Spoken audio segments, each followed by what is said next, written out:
If you've got a child who's been diagnosed with sensory processing disorder and you're seeing therapy help maybe a little bit, but it's not really moving the needle the way that you want it to, here's what they're not telling you. Sensory processing isn't the actual root cause of what you're noticing with your child. It's only a symptom. And I'm going to get into what's actually going on underneath all of that. If your kid gags on foods that they've never even tried before, everyone's going to call that picky eating, but what's really going on is they have a retained rooting reflex. That reflex was important. It helped them latch in the first few weeks of life, but it was supposed to switch off around 4 months old. But when it stays on, their mouth is still conditioned to treat anything that touches it unexpectedly as a literal threat to their survival. They're not just being dramatic about the texture. Their mouth is running this infant survival program every single time they eat. If they're melting down over tags, seams, socks, shoes, or the waistband of their pants, and if getting them dressed is a battle most mornings, your child has a retained spinal galant reflex. So you've got these nerves that run down both sides of your spine, and even the lightest touch on those nerves sets off this reflex, which means that clothing is going to set it off. So when you think that they should just deal with it and move on, you're asking them to ignore a completely irrational reflex that's completely... So when you're asking them to just move on and deal with it, you're asking them to ignore this reflex that's firing a literal irritation signal, and it's going throughout their entire body. They can't just filter it out or deal with it because that reflex that should have switched off is still wired in and it's still firing. If you've got a kid who's covering their ears with loud noises or sudden noises, or they have to wear the headphones, or maybe they just don't like the flushes in public restrooms, that looks like sensory noise sensitivity, right? But it's actually your child's retained Moro reflex. The Moro reflex is their startle reflex in their threat detection system, but it's supposed to kind of recalibrate off of those newborn settings in the first year of life. But when it doesn't, like it didn't for your child, their brain is reading every out of place but ordinary sound as a sign of threat. So they're not actually overreacting. Their threat detection system was never just dialed down past those newborn infant settings. If your kid likes to jump, spin, crash, or is just moving constantly, or maybe they hug you so hard that it hurts, or they play a little bit too rough, people will call them a sensory seeker, just say that they like to play a little bit too rough. Yes, they are seeking sensory input. I guess they're a sensory seeker. But why? Why are they seeking that sensory input in the first place? And the answer is because they have low proprioception. And proprioception is how our brain connects to and feels our body in space. And that system is underdeveloped for your child. So they're always chasing that input of the crash or the spin or the hug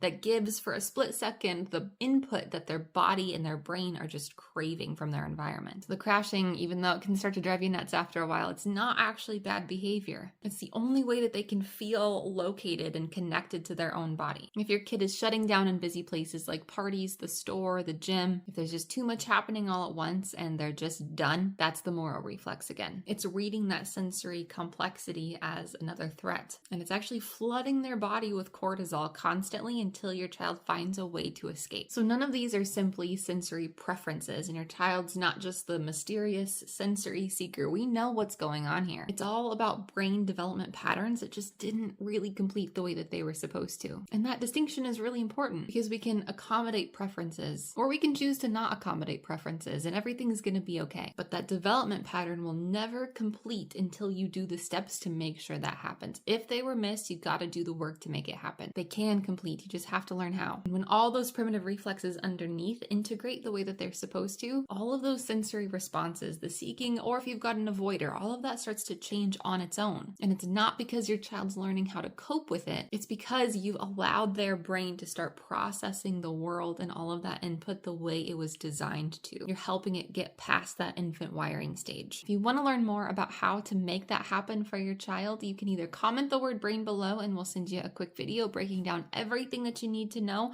or you can head to the link in our bio for a free consultation.